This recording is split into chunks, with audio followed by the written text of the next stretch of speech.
My 16-year-old daughter got pregnant by her stepfather, and he flew to a different country. This is my story. I don't even know how I ended up here, writing this post. I never thought I'd be telling a story like this, but I feel like it's the only way to make sense of everything that's happened. I need to put it all out there, because maybe, just maybe, someone will understand or learn from my story. It all started when Emily, my 16-year-old daughter, came to me one evening. Her face was pale, her hands shaking, and I could see the fear in her eyes. I thought she had just had a rough day at school, or maybe a fight with a friend. But the moment I saw her standing there, I knew something was horribly wrong. I asked her what was going on, trying to calm her down, but she couldn't answer right away. She was so clearly upset, and I had no idea what could possibly be bothering her. When she finally spoke, her words shattered me. "Mom," she whispered, "I'm pregnant." For a moment, time seemed to stop. I don't even know what I expected to hear, but that wasn't it. My mind raced, trying to understand what she was saying, but everything felt out of reach. I knew my daughter. I knew how responsible and mature she was, how she cared about school and her future. This wasn't supposed to happen to her. But it wasn't just the pregnancy that made my blood run cold. It was what she said next. "It's Michael's," she said, almost in a whisper, her voice shaking. "I'm pregnant by Michael." The words hit me like a slap in the face. Michael, my husband, the man I had married, the man I trusted with my whole heart. My mind couldn't wrap around it. How could this happen? How could my daughter be pregnant by the man I had invited into our home, into our lives? I wanted to scream, to shout, but I couldn't. My legs felt like they were going to give out. I reached out to steady myself against the kitchen counter. My daughter, my baby girl, was carrying the child of the man who had sworn to love and protect us. I stared at her for what felt like forever, unable to speak. I couldn't even form a sentence. My mind raced with disbelief. Was this a joke? Was this some sort of sick fantasy? I had to be dreaming, right? But no, it was real. The tears in Emily's eyes, the fear on her face, it was real. "Mom, I didn't want this," she said, choking on her words. "I didn't know what to do. I didn't think he'd ever do something like this. But he tricked me. I didn't know how to say no. And now I don't know what to do." I reached for her, pulling her into a hug. My poor baby. I didn't know what to say. How could I make this right? How could I protect her from the man who had been nothing but a predator in disguise? The man I had trusted more than anyone in the world. For a moment, all I could do was hold her. I didn't know how to fix this, but I knew one thing. Michael had to pay for what he had done. He couldn't get away with this. "Emily, you didn't do anything wrong," I whispered to her. "You didn't do anything wrong. We're going to fix this. I promise you." I didn't know how I was going to fix it, but I was going to try. For her, for me, for our family. But as I held her, something deep in my gut told me that our family was never going to be the same again. The person who had promised to protect us was the one who had betrayed us. I thought my world had been turned upside down, but that was only the beginning. I knew I had to do something, but what? Where do you even start when the man you married, the father of your children, has done something so unthinkable? How do you handle a betrayal like this? I spent the night awake, trying to process everything Emily had told me. How could I sleep after hearing those words? The truth was clear now, even if I didn't want to accept it. My husband, the man I had trusted, had taken advantage of my daughter. The weight of it felt unbearable. How could I have missed the signs? How could I not have known? The guilt started creeping in, threatening to consume me. Emily had insisted she didn't want to tell me at first. She said she was scared, ashamed, and didn't know how to explain what had happened. I couldn't blame her. No child should ever have to face something like this, let alone feel like they couldn't talk to their mother. But now, here we were, in the aftermath of an unimaginable betrayal. I had to protect her, even if I had no idea where to begin. The next day, I told Emily that we were going to the doctor. It didn't matter what she thought. She needed to hear the truth from a professional to figure out her options and make a decision about the pregnancy. I couldn't make that decision for her, but I could help guide her. She was still so young, and I knew it wasn't just about the baby. She needed therapy, support, something I hadn't been able to provide because I had been blindsided by the man I thought I knew. We didn't say much as we drove to the doctor's office. Emily sat in the passenger seat, staring out the window, her face pale and unreadable. I wanted to say something, anything, to comfort her, but the words stuck in my throat. I couldn't pretend like everything was going to be okay, not when I knew the truth. The doctor was kind, patient, and gentle, which was a relief. She talked to Emily about the pregnancy, the options available to her, and asked if she wanted to talk to a counselor. Emily was quiet throughout the appointment, nodding along but saying little. I could tell she was still processing everything, still coming to terms with the reality of what was happening to her. As we left the office, Emily spoke for the first time since the appointment. Her voice was soft, almost a whisper. I don't know what to do, Mom. I don't know if I can keep it. I reached over and took her hand, squeezing it gently. You don't have to make any decisions right now, sweetheart. You have time.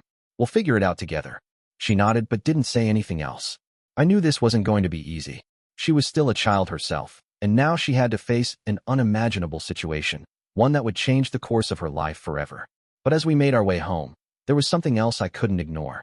Something that gnawed at me, making it hard to focus on anything but the horror of what had happened. Michael was still out there. He had left the house that night without a word, without an explanation. He had fled. He had abandoned his family, the very people he had promised to protect. I tried calling him that evening, desperate for some kind of explanation, but of course, he didn't pick up. I left message after message, each one more frantic than the last, pleading for him to come home, to talk to me. But deep down, I knew that wasn't going to happen. He was gone, and there was no telling where he was or what he was doing. The days after that were a blur. I filed a police report, hoping they could track him down, but it was clear he had planned his escape. Michael had always been clever, calculating. He knew how to manipulate people, how to charm his way into their hearts. He had done it with me, and now he had done it with my daughter. I had been married to this man for nearly 8 years, and in that time, I had never seen a single sign that he was capable of something so vile. He was always so good with my kids. He had been the father figure they needed, someone they looked up to. Now, everything had changed. The truth had broken my family, and there was no going back. The police told me there was little they could do without more information, but they promised they would keep looking for him. I was left in limbo, hoping that somehow, justice would be served. But I couldn't shake the feeling that something wasn't right. He was too good at hiding things, too good at pretending. Then, one afternoon, I got a call that changed everything. It was from the bank. We've noticed some suspicious activity in your account, the representative said. It looks like there have been multiple large withdrawals over the past few days. We've frozen your account for security reasons, but you'll need to come down to the branch to verify. I felt my stomach drop. This was it. Michael had drained our accounts. He had taken everything he could before disappearing. I felt a surge of anger rise within me, but it was quickly replaced by a crushing sense of helplessness. He was gone, and now he was leaving me and Emily with nothing. I drove to the bank, my hands clenched tightly on the steering wheel, but when I arrived, I was told the withdrawals had been made under Michael's name, using our joint account. The bank had flagged them, but they couldn't stop him from taking the money. Michael had gotten away with it all. He had stolen from me, from Emily, and from everything we had worked for. I didn't know how I was going to recover from this. I was in debt, emotionally destroyed, and now, with Michael gone, I was alone with a daughter who had been hurt in the most unimaginable way. My world was crumbling around me, and I had no idea how to put it back together. The weeks following Michael's disappearance were a blur. I couldn't shake the feeling that I was being haunted by his absence, and his betrayal. Emily was struggling, and I knew it. She couldn't bring herself to look at me without seeing him in my eyes. She wasn't just grieving the loss of the family we had. She was grieving the loss of trust, of the security she thought she had. Her father had been the one constant in her life, and now, it was like a rug had been pulled out from under her. I kept trying to comfort her, but I could see the guilt eating at her. I should have known, she'd say, her voice breaking. I should have seen it. I should have told you. But I would tell her, over and over again, this is not your fault. You didn't do anything wrong. But Emily wasn't the only one struggling. Every time I woke up, I felt a rush of anger and betrayal wash over me. I couldn't stop thinking about how Michael had manipulated us, how he had been living this double life right under our noses. I thought I knew him. Hell, I didn't know him. Or so I thought. The worst part was that Michael hadn't just disappeared physically. He had wiped himself out of our lives completely. He had cleaned out our bank accounts, taken every valuable possession from our home, things I thought were secure, and vanished without a trace. I had no idea where to begin looking for him, but I wasn't going to just sit around and wait. I had to find him. For Emily. For me. I had to make sure he was held accountable for what he had done. The police were doing their best, but I could feel the weight of the situation. Michael had covered his tracks too well. They had tried to track his phone, his bank cards, but he had already disappeared to another country. The worst part was that there was nothing I could do about it. He was already out of reach. The weeks turned into months, and still, no word. The police had no leads. Every time I called them, I was met with the same, cold response. We're still looking. We'll let you know if we find anything. It was like Michael had erased himself from the world. But then, one day, I received a letter in the mail. It was from a private investigator. I didn't even know I had hired one. But then it hit me. When I had hit rock bottom, I had tried everything I could think of to find Michael, including hiring a PI. At the time, I was desperate, grasping at anything that might help me track him down. Now, months later, I received the response I'd been waiting for. The letter was short, but it was enough to make my stomach churn. The investigator had found Michael, not in the place I had expected. He hadn't fled to some exotic country or disappeared off the grid, as I had imagined. He had been hiding, not far from where we used to live, under a different name. According to the investigator, Michael had been using a fake identity to rent an apartment under the radar. He had been living there for months, completely cut off from his old life. The investigator had even been able to get a picture of him leaving the building one morning. My heart skipped a beat. There he was, Michael. After all this time, he was so close, and yet so far. It was like staring at a ghost. I made the decision right then and there. I had to confront him. He needed to face what he had done. I didn't care if he ran again. I wasn't going to let him get away with it. I arranged to meet with the investigator the following day. I wasn't sure what to expect. I didn't know if I was prepared for what was about to unfold, but I knew I had no choice. I had to see him for myself. I had to know what had driven him to do this, to betray us in the worst way possible. When I met with the investigator, he showed me the pictures of Michael. He had changed. His hair was shorter. He had a scruffy beard, but it was undeniably him. I stared at the photo for what felt like forever, my mind racing. This was the man I had once trusted, the man I had loved. And now, he was a stranger. We have his location, the investigator said, his voice cold and professional. We can go after him now, but I want to make sure you're ready for what comes next. I didn't know what to say. What comes next? You need to decide if you want to handle this legally or personally, he said. You've got two choices. The police can handle it, but that's going to take time. Or you can confront him yourself, with or without me. I didn't even hesitate. I want to confront him. I need to hear it from him. I need him to face me, to face what he did. The investigator nodded. It's your call. I'll follow your lead. But you have to be prepared. He may not be as cooperative as you think. I thought I was ready. I thought I could handle it. But deep down, I knew I wasn't prepared. I had no idea how I was going to react when I came face to face with the man who had destroyed my family. The day I confronted him was one I'll never forget. I drove to the address the investigator had given me, my heart pounding in my chest. My hands were shaking, and I had to keep telling myself that this was something I had to do. He had to face the consequences of his actions. I couldn't back down. When I got to the building, I stood in front of his door for what felt like an eternity. My mind was racing, my breath short.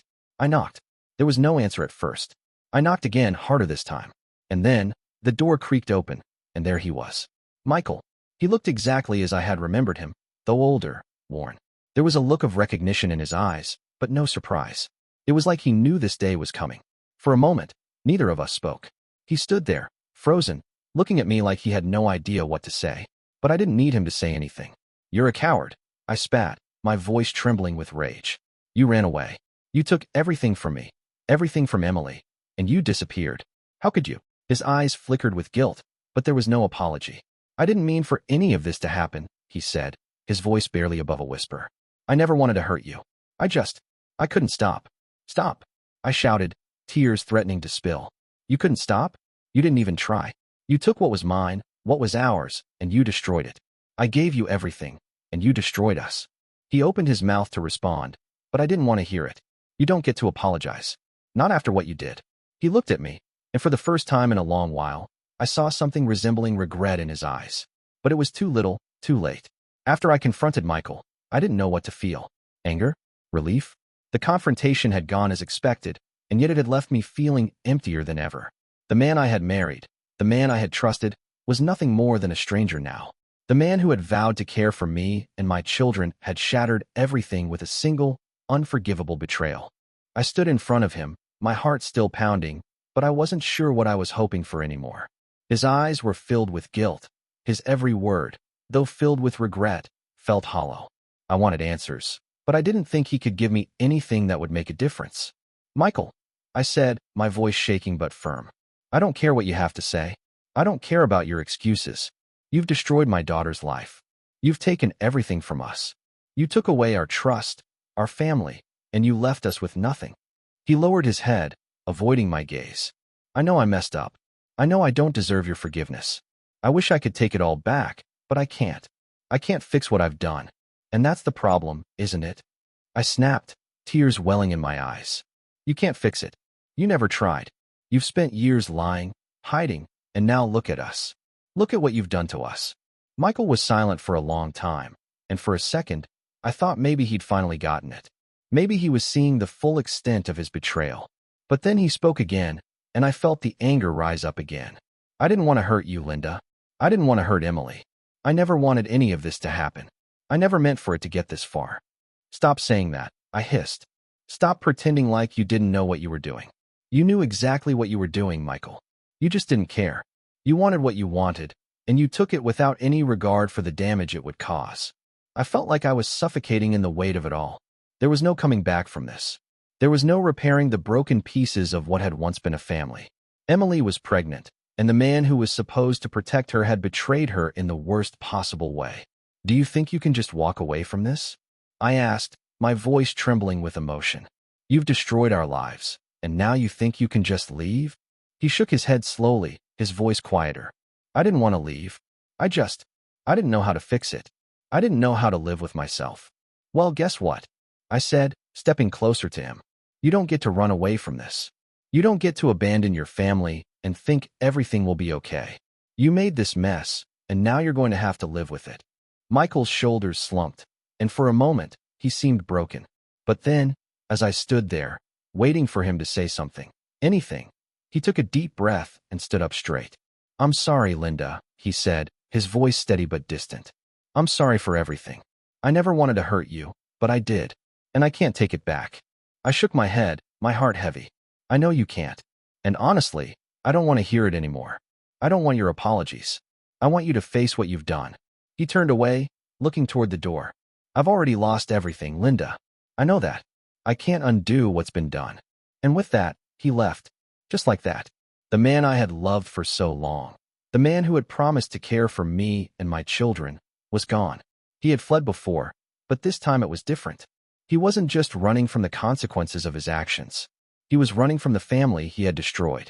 The weeks that followed were a blur. I tried to keep it together for Emily, but I could see how deeply this had affected her. She withdrew into herself more than ever. She didn't want to talk about the pregnancy. She didn't want to talk about Michael. And she certainly didn't want to talk about what was happening to our family. Every time I tried to check in with her, she shut me out. It broke my heart to see her so distant, so lost. As for me, I was still reeling from everything. I had spent so many years trying to create a safe, happy home for my children, and now it felt like I had nothing left. The betrayal hurt, but what hurt even more was knowing that Emily would never be able to look at her father the same way again. The man she had trusted, the man who had been her role model, was now a stranger. And worse, he was the father of the child she was carrying. We spent months trying to process everything. Emily went through the motions of the pregnancy, and I did my best to be there for her. I encouraged her to go to therapy, to talk to someone who could help her through the emotional trauma she was facing. It wasn't easy, but we made it work. Slowly, Emily started to open up again, though the hurt still lingered in her eyes. She still hadn't forgiven Michael, and I didn't think she ever would. Eventually, we got the news. Michael had been arrested in another country. The police had tracked him down, and after months of working with international law enforcement, they finally managed to get him in custody. It wasn't the victory I had hoped for, though. Even though he would face charges, the damage was done. Emily would never have a father the way she once did, and I would never look at my life the same way again. But something shifted in me as we moved forward. I started to realize that even though Michael had destroyed our family, he hadn't taken everything from us. I still had Emily. I still had my son, Tyler. We still had each other, and that was worth fighting for. I began to focus on healing, on rebuilding our family, even if it was never going to be the same again. It wasn't going to be easy. It wasn't going to be perfect. But Emily and I were going to get through it, together. And I would make sure that the man who had destroyed our world would face the consequences of his actions, no matter how long it took.